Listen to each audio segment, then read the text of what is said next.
Shouldn't skipping to payday be as easy as skipping to the next song?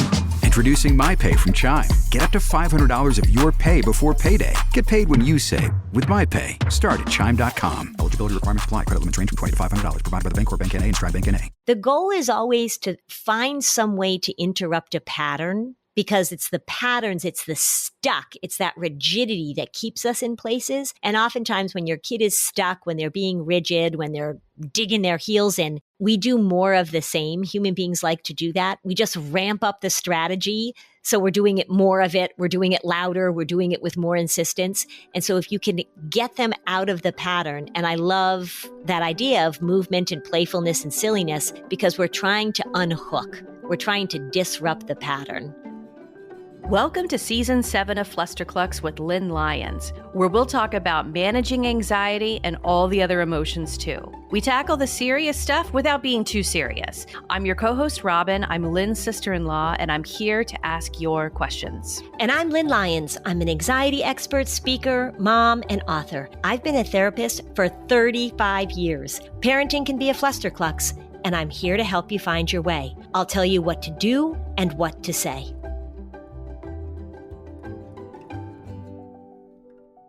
Hey, Lynn. Hi, Robin. I've got a listener question for you today. Lay it on me. I've been listening to a lot of the podcasts lately, and I'm trying to find ways to help my 5.5-year-old. He'll be 6 next month, and I haven't been able to determine if I'm dealing with a sensory issue or just anxiety. But we've had some big explosions in response to sensory things. He is very particular with socks and the way they feel. We've got enough of his favorites that normal days are okay. But right now, he fights soccer practice. He complains about his cleats, his socks so much it causes tears and a meltdown almost every time. When we can distract him and get the cleats and socks on without issue, and he is at practice, he's smiling and having fun. Last night, he sat out because even after 7 adjustments, the cleats were not right. They were either too tight or too loose. I just let him sit on the side, and he asked me to adjust them one more time, and I untied them, retied them, and he ran out happily to practice. Is this a rigidity issue? Control? Sensory? We have a behavioral health consultation coming up, and I plan to get him into OT after that. But I'm struggling with this, and all of my efforts and energy have been put into helping him, and it's exhausting. I bet it's exhausting. All right. So a few things that jumped out at me right away. One is that when people say, is this sensory or anxiety or control? I really don't frame things up as if they are a control issue, because as I've said many times, anxiety of course wants control. People do the same thing with manipulation. They'll say, is this anxiety or manipulation? Yeah, no, anxiety is super manipulative. It wants what it wants. And so when kids are trying to figure out how to get what they want, or figure out how to be comfortable, or figure out how to make their cleats feel right, they're definitely trying to control, because we all try and control when we're trying to figure something out, right? When I'm trying to blow dry my hair and I want it to come out a certain way, I'm trying to control the hairbrush. I'm trying to control my hair. I don't like that idea, or I don't like that frame of control. And also, he's not even 6 years old yet. Mom, you're doing a lot of things right, for sure. Do we know at this point, is it sensory or anxiety? I don't know, but there's one thing that makes me feel hopeful about this in terms of it being something that's workable, is that once you get him over that hump, once you get those cleats on, or once he can get out and start playing soccer, he does disconnect from the feeling of the cleats or the feeling of the socks, and he's able to go and have a good time. I would be much more concerned if you were saying to me, we can never get him out on the soccer field, or even if I change his shoes and socks a gazillion times, he complains about them the whole time. He won't go to soccer. So we've got something to work with, because you've shown that he has the ability, and you have the ability, to get him over the hump, to get him to a place where he's not so focused on it. Some of you may remember, if you've listened in the past, and I've been talking about separation anxiety, I like to frame it up in a way that contains the difficult moment. I talk about with separation anxiety, I talk about the moment of goodbye. So the moment of goodbye. So if you frame it up that as you're saying goodbye to your child, as you're leaving them with the babysitter or dropping them off at school, that there is going to be a moment where they are going to experience distress. There's going to be big feelings. There's might even be tears. There might even be some overwhelm. But when we tell kids that it's a moment of fill in the blank, then our language implies that there is a beginning and an end, and it's not a permanent state. They're not going to feel this way all the time. They're not going to experience this all the time. And there are a lot of examples that we can give to kids about that. I mean, I guess one that we can all relate to is when you put your jeans on right out of the dryer. You have that moment of whatever you want to call it. My jeans are too tight or they don't feel comfortable. The moment of wedgie. We could call it the moment of wedgie. I'll give you another example, and you can use these examples with your kids. Is there really anything better than the moment of wedgie or camel toe? I mean, you put it out there. You got to stick with that. The moment of camel toe. That's better than the moment of wedgie. Oh, boy. It's getting cold here in New Hampshire. When I get into my car in the morning, because I go to the gym early, there's that moment of my butt is freezing because the car seat is so cold. But I know it's not going to last, and I turn on my seat warmer or my butt just warms up the seat. It's okay. So when we talk to kids about things being temporary, when we talk to them about being able to move through it, that helps.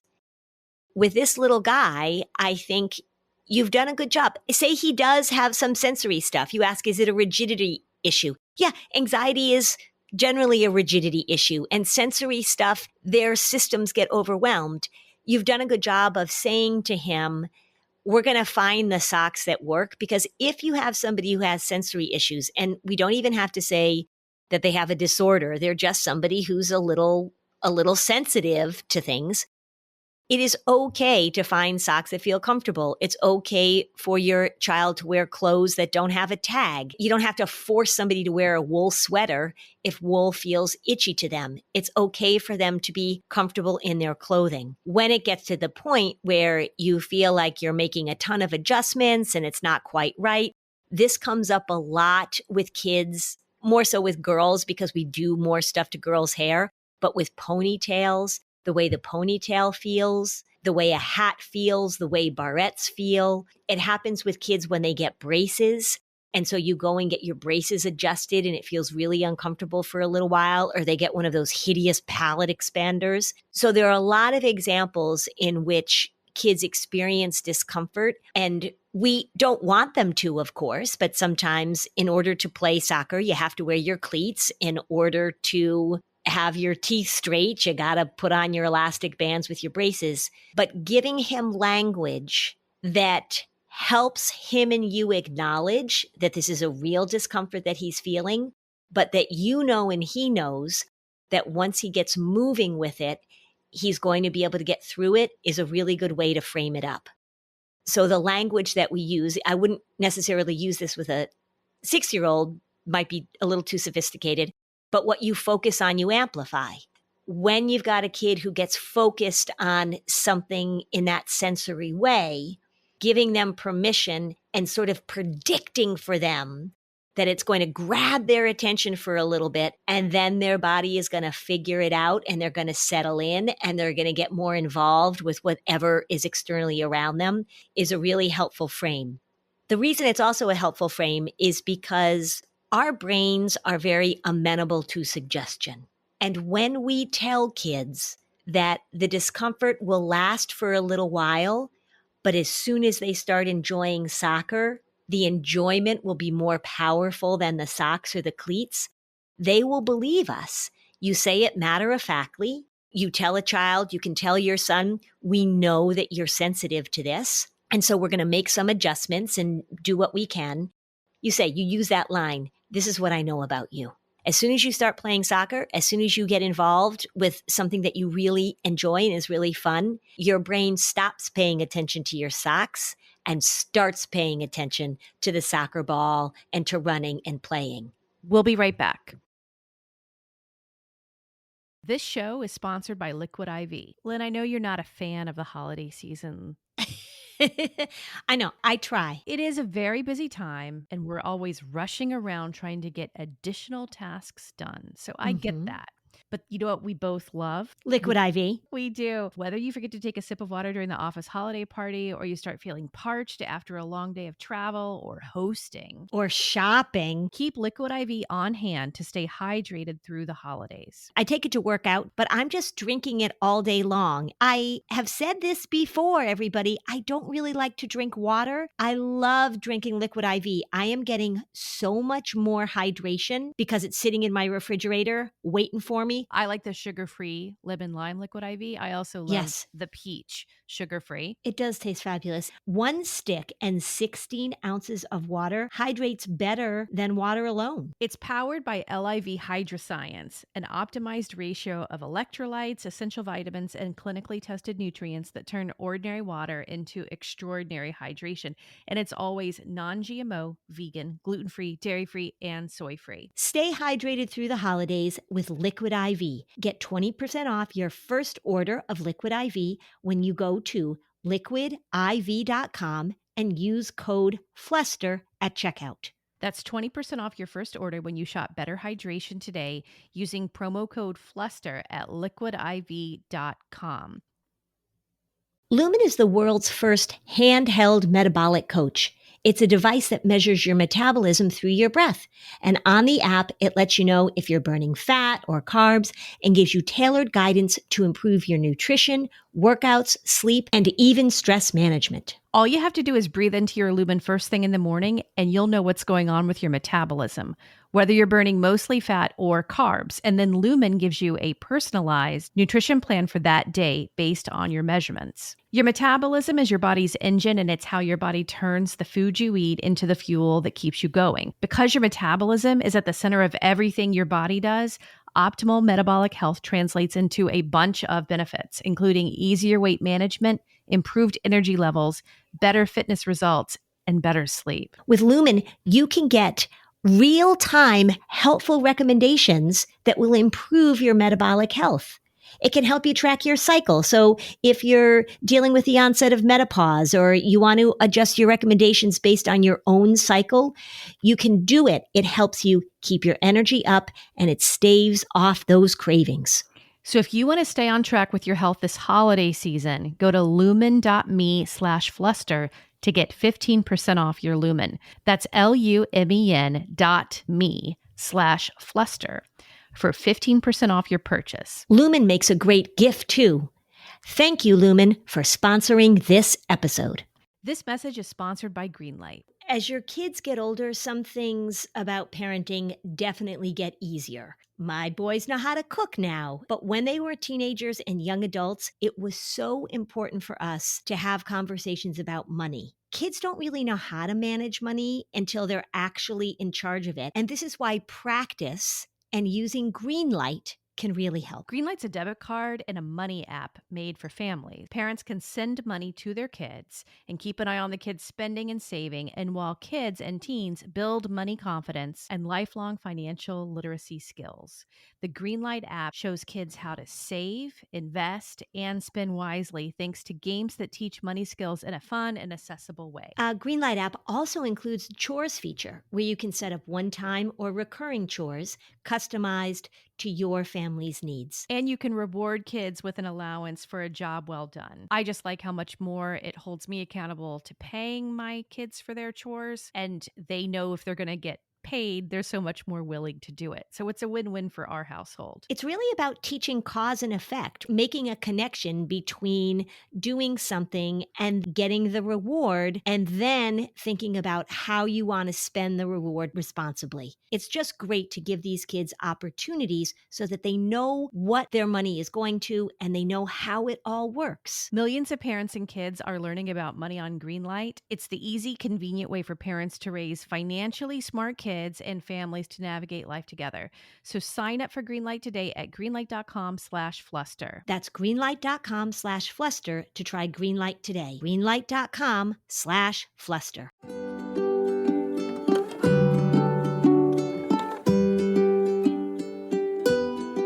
Okay, we're back.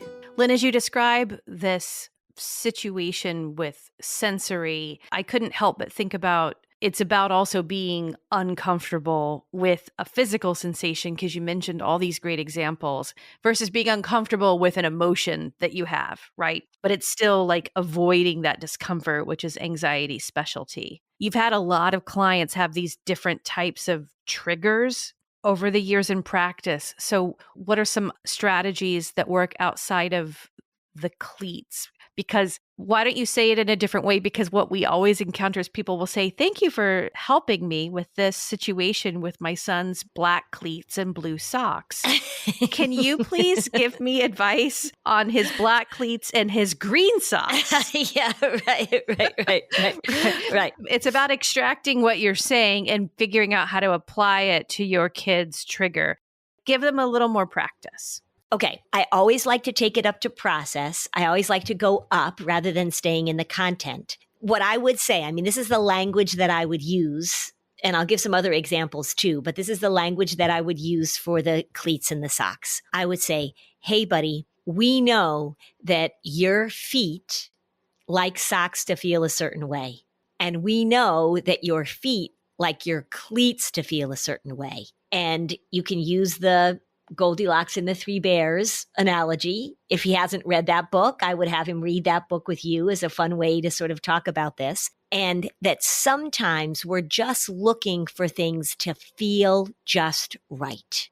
Now, I am not saying that this is the issue at all, but the just right is also language that we use sometimes with OCD, that people have this sense that it has to feel just right. I'm not saying at all that this is OCD, but I'm just saying we use that. You might hear that language in that context as well. So we know that you want things to feel just right. Sometimes they're going to feel just right. Sometimes they're going to feel a little bit off.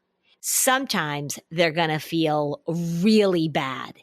And you might come up with examples of that with him. You would say, what if we put your cleats on and we didn't know that there was a big rock in your cleat? And we put it on and we tightened it. Oh, that would just feel terrible. What if I accidentally got you some socks that were made out of itchy wool and we put those on? And you would say, this feels terrible. And then sometimes it's just going to feel a little bit off. And during those times, we can make a few adjustments. And then I'm confident that your brain and your body are going to make some adjustments. And then you're going to be able to move past it. So you're making all those suggestions. For kids that really have very powerful sensory issues, and we did an episode on this a while ago, the difference between sensory and anxiety, that kind of exposure stuff doesn't really work. So if you've got a kid who's really got sensory issues around loud noises, exposing them to loud noises over and over and over again doesn't really help them acclimate. But what I'm hearing in this message is that once he gets over the hump, he acclimates. So we're going to go with that. The issue for me is, how do we give kids that flexibility, a little more room to tolerate things when they're not just right? And sometimes when kids are anxious, we see that rigidity because, remember, anxiety wants certainty. It wants things to be exactly the same. They like the predictability. We also talked a few episodes about how toddlers like that and how repetition is a part of being a toddler. Another example might be, say that your child had a cup that they really liked, and it was blue. It was a blue Winnie the Pooh cup. And they refuse to drink out of anything but the blue Winnie the Pooh cup. If they're a toddler, if they're 2 or 3, go with it. But when they get up to the ages of 5 or 6, you want to talk about, we have a preferred cup, you have a favorite cup, and then we have some backups.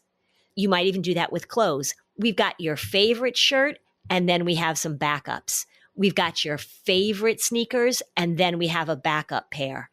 And what you're saying to kids is that, totally get it. You have your favorites, and these are the things that can be very acceptable substitutions. Another way that this comes up is with food. I was about to say, yeah, in our family, the expression I said all the time was, not everything tastes like chocolate cake. Oh, yes, that's right. This is where I see kids get really restricted diets. They only want to eat the things that are the symbolic chocolate cake. You get kids that get stuck on the toddler diet. They want to eat chicken nuggets or macaroni and cheese or French fries. And so as early as possible, you want to introduce this concept of flexibility, the concept of having a lot of room. Not everything is going to be just right, and some things are going to be good enough. That's another phrase that you can use with your little guy, is that we're going to put on your cleats and we're going to practice getting them tied in a way that feels good enough. You just want to talk about it and you just want him to practice it. The thing about this is giving him opportunities to practice this in different contexts is helpful. There may be something that he does tend to be more flexible with. And so maybe it's food, or maybe it's his cup, or maybe it's his pillowcase, I don't know what. But point out to him how good he is at being flexible with this thing and this thing and this thing. And so you know that he has the ability to do it, even though sometimes he has to get through that moment of whatever you want to call it. And I'm thinking, what would you call it with these cleats? Would you call it the moment of fits just right? The moment of adjustment? You know what image is coming up in my head for this as you're describing it? If my kids were still young, I would use this, but I didn't think of it back then. So it's too late. But maybe I'm giving you an idea. Okay. If you put out two fists for your kids and you say, you know, every pair of shoes, every pair of cleats, and every pair of socks is like at a little bit of a different place on this line. And on this hand, I have the just right. And on this hand, I have good enough. I want you to put your cleats and your socks on, and then I want you to punch the air. Where in between the two is it? Is it right in the middle, or is it closer to good enough, or is it closer to just right? I think that there's something about getting them to evaluate the fit instead of reacting to the emotion of putting them on is the goal. Yeah. Give them a choice of being a critic. Where did you think this meal was? Was it good enough, or was it just right? You can use that with them. Yeah, I love that. And what you're describing, if you're using it with shoes or ponytails or food, is that you're teaching them flexibility. You're teaching them variability. So that's what we really are hoping for, being able to go into a situation and know that there is a wide range of how something is going to feel, or how something is going to taste, or how something is going to hit you in the moment. I mean, here's the interesting thing, actually, and I posted this a while ago. Somebody put up a really good graphic about why picky eaters like processed foods. Oh, yes, I shared that with you. That was so good. Yeah. It was brilliant because every single thing, those comfort foods kind of always taste the same. Yes. And fruits and vegetables can be unpredictable. They could, a whole bunch of grapes can have a variety of flavors and textures. A pint of blueberries, oh my gosh, that's a grab bag, a surprise. Right. And so people who want it just right can't stand a pint of blueberries. Yeah. And that's why when we look at picky eaters, and I'm making picky in air quotes, they will often be picky about foods that don't fit into that category of predictably processed, but their variety of foods that they'll eat, as long as it's processed food, is pretty wide. Like I remember a kid came to see me and he was refusing to eat any vegetables and any meat and any fruits. And the mom said, I think it's a sensory issue. So I said, well, what does he eat? And she was like, well, he'll eat Go-Gurt and he'll eat ice cream and he'll eat nacho flavored Doritos. And he'll eat, and she started listing all these things that were so different in their tastes and textures. But every category was, I know exactly how an Oreo tastes. I know exactly how a Go-Gurt tastes. I know exactly how a Dorito tastes. And that was the issue. It wasn't a sensory issue. It was a predictability issue.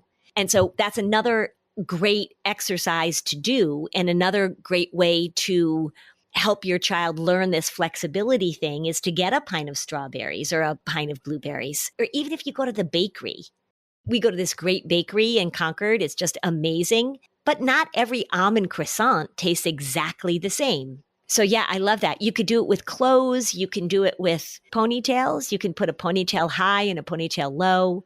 Tell the kids you have an invisible rope in between your fists and to karate chop the part. Is it closer to just right or is it closer to good enough? Yep. And remember too, as Robin is saying this, is that the two choices are just right and good enough. The choices aren't no, thank you. just right and horrible, awful. This is terrible. Right. And it's also not about refusing it.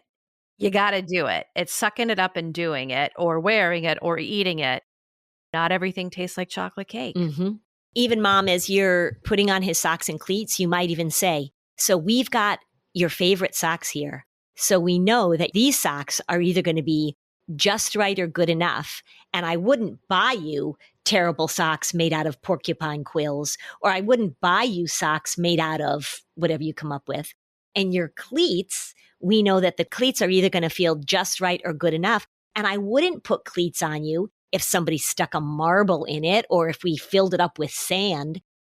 You want to let them know that those are the parameters that you're working with. I love that. And then what you just did for others, because we're trying to teach the cleats and socks of all colors, injecting humor and injecting curiosity for them to start thinking about things beyond this moment. I guess it's getting them in their prefrontal cortex and out of sitting in an emotion of discomfort. Mm-hmm. Yep. And I think the other thing too that this mom did that was really great is that when her son was refusing over and over and over again, she just walked away for a little while.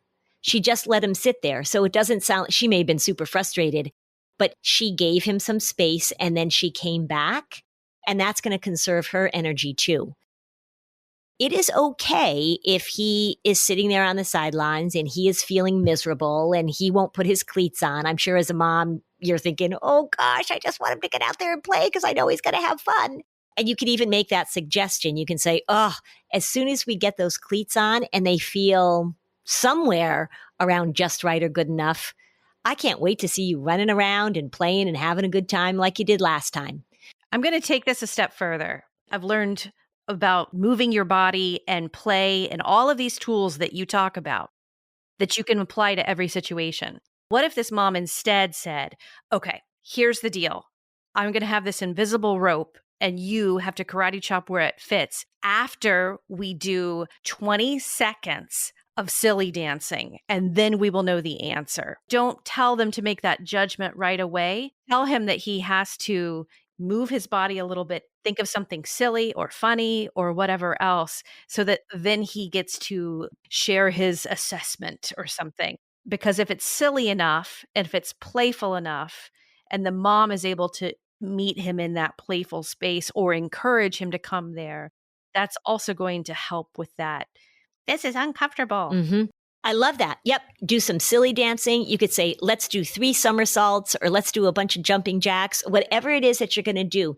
The goal is always to find some way to interrupt a pattern, because it's the patterns, it's the stuck, it's that rigidity that keeps us in places. And oftentimes when your kid is stuck, when they're being rigid, when they're digging their heels in, we do more of the same. Human beings like to do that. We just ramp up the strategy. So we're doing it more of it. We're doing it louder. We're doing it with more insistence. And so if you can get them out of the pattern, and I love that idea of movement and playfulness and silliness, because we're trying to unhook. We're trying to disrupt the pattern. You could even say to him, okay, so we're going to do some silly dancing. Then I'm going to give you 4 hugs. And then we're going to run around in a circle, and then we're going to try again. So make it playful. The less seriously you take this, and I'm not saying that this isn't a serious issue because I totally understand how exhausting it is, but the less serious that you take it in that it's urgent, it's emergent, we have to figure this out, the more progress that you're going to make. I think OT is a good idea, by the way. So OT, occupational therapy, that really helps kids who have sensory issues. They are really amazing at being able to step in and give you ideas and things. So if you take them to an OT and can give you some cues, it can be a combination of sensory and anxiety for sure. I love that you're taking him to an OT. The behavioral analysis, I'm not exactly sure what that's going to do. And I don't say that in sort of like, I don't know what they do. I know what they do. Where would you karate chop on the just right and good enough? Yeah. Lynn, yeah. you have an invisible rope in front of you. Yeah. I would just be curious as to what the goal of that would be, because they tend to look at things sometimes in a way that I don't in terms of rigidity. But it all depends on the situation and it depends on the person. It depends on how they manage it. If you are dealing with someone who has a good sense of humor and who can be playful, then it can work out really well.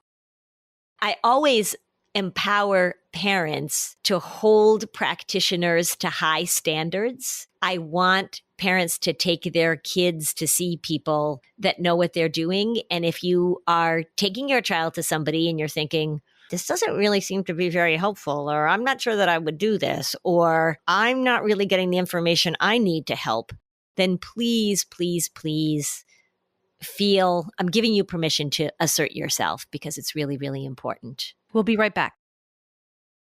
With HelloFresh, you get farm-fresh, pre-portioned ingredients and seasonal recipes delivered right to your doorstep. Skip trips to the grocery store and count on HelloFresh to make home cooking fun and easy. And affordable. That's why it's America's #1 meal kit, and I'm a personal user for the last 6 months. Whether you're craving hearty comfort food or you're trying to please the picky eaters in your family, maybe you're looking for a calorie-smart meal plan, HelloFresh has options for you and your family. And they're more available on a rotating menu of 50 recipes to choose from every week. So step out of your recipe rut and bake fun, flavorful meals without needing to hunt for specialty ingredients. And HelloFresh's pre-portioned ingredients mean less food waste. And I can personally say that it has inspired my cooking, so that on the nights that we don't have a HelloFresh meal, I now have a much easier time figuring out what I'm going to pull together. Get 10 free meals at HelloFresh.com/free Flusterclux. Applied across 7 boxes, new subscribers only, varies by plan. That's 10 free HelloFresh meals. Just go to HelloFresh.com/free Flusterclux. It's America's #1 meal kit. Introducing My Pay from Chime, a revolutionary new way to get paid. Let's say new dates to your favorite band's sold-out tour drop Tuesday, but you get paid Friday. Life doesn't wait for payday. With My Pay from Chime, you can get up to $500 of your pay before payday. No interest, no credit check, no mandatory fees. My Pay. Get paid when you say. Start at Chime.com. Eligibility requirements apply. Credit limits range from $20 to $500. $2 fee to get funds instantly. Provided by the Bancorp Bank N.A. and Stride Bank N.A. This episode is brought to you by United Airlines. When you want to make the most of your vacation, book with United. They're an airline that cares about your travels as much as you do. United is transforming the flying experience with Bluetooth connectivity, screens, power at every seat, and bigger overhead bins to help fit everyone's bag. And with their app, you can skip the bag check line, get live updates, and more. Change the way you fly. Book your next trip today at united.com.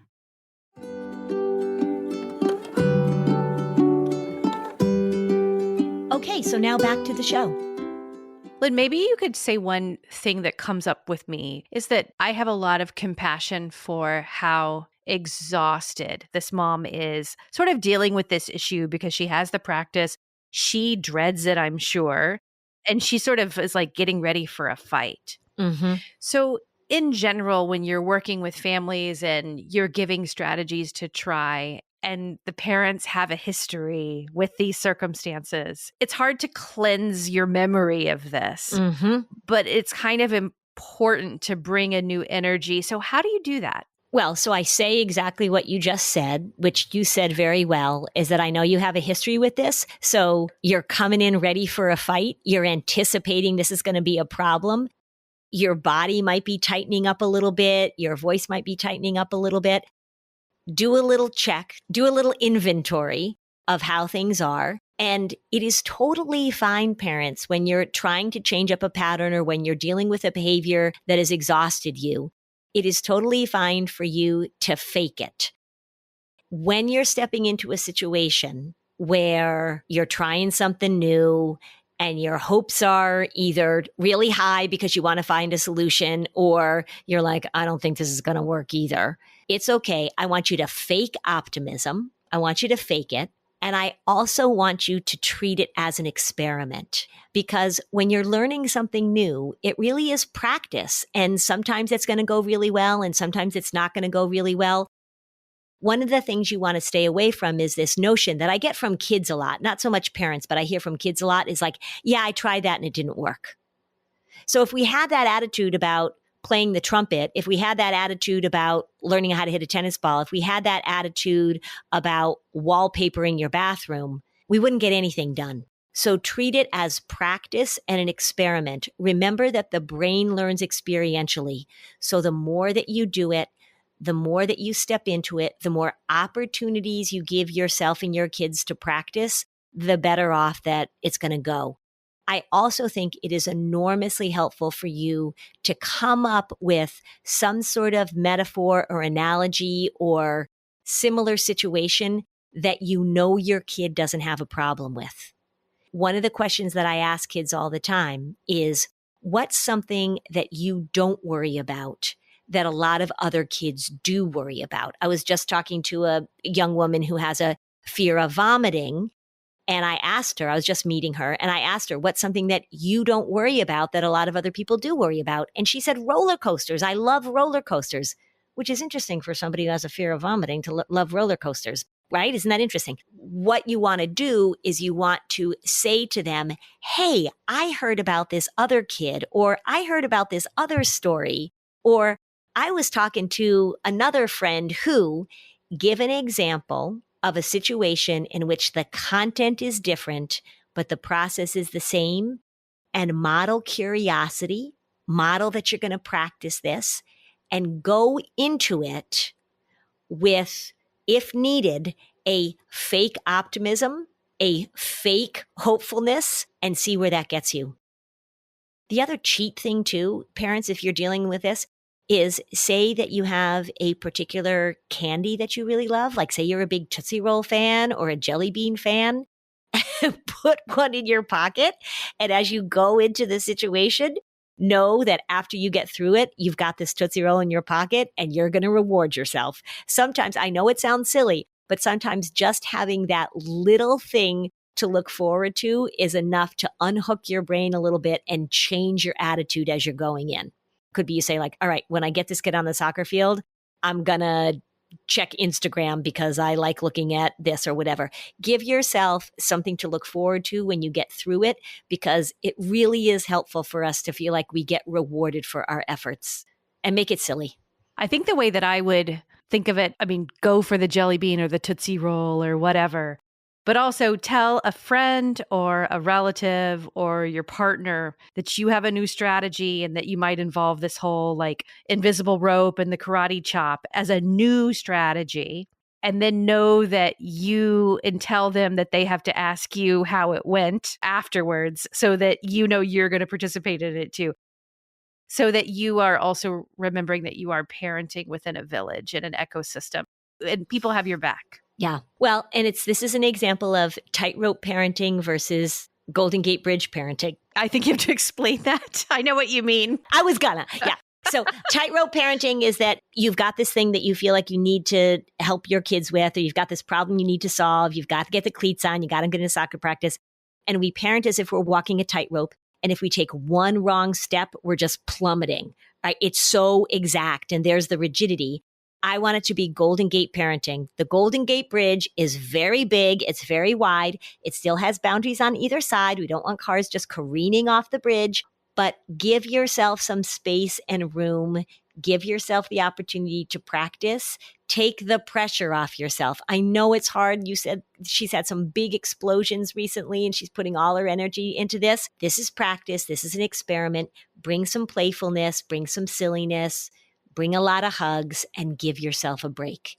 This is something that you're going to have to work with. This is not a one-time thing. If you've got a child with a personality, with a temperament where they tend to be a little rigid or they tend to be sensory triggered, this is going to be an ongoing thing. So pace yourself, Mom. Pace yourself. I think you're doing a great job. I think there's a lot of reasons for you to be hopeful here. I think you're on the right path. Pace yourself, and don't let anybody pathologize your kid. Don't let them do it. You got this. Or Lynn will karate chop. Yeah, I'll come over and karate chop. And it will not be the just right end of the fist. Yeah. Thanks for listening. And if you found this podcast helpful, please give us a 5-star review on Apple Podcasts. It helps other people find this information. And if you'd like to dig deeper on any of these topics, we have specialized playlists on our Spotify profile, and the link is in the show notes. Topics like teens, depression, and OCD. Bye, Lynn. Bye, Robin. Are you overwhelmed by the things that get in the way of you doing what you want to do? Are you looking for ways to simplify life to better align with your values? Do you want to create space in your schedule so you have room for more of the good stuff? Play, joy, relationships, gratitude, and more? If you answered yes to any of these questions, I invite you to check out Edit Your Life, a podcast to help you edit the unnecessary from your life so you have more room to enjoy the awesome. Through episodes with me, Christine Coe, and a range of super smart, compassionate, and thoughtful guests, you'll come away with big picture insights and practical ways to declutter your home, schedule, and mental space without getting bogged down by perfection. I have always believed that small moments and actions matter tremendously. My goal is to help you find agency and space in your life through doable baby steps that will leave you feeling accomplished instead of overwhelmed. Check out Edit Your Life wherever you enjoy your podcasts.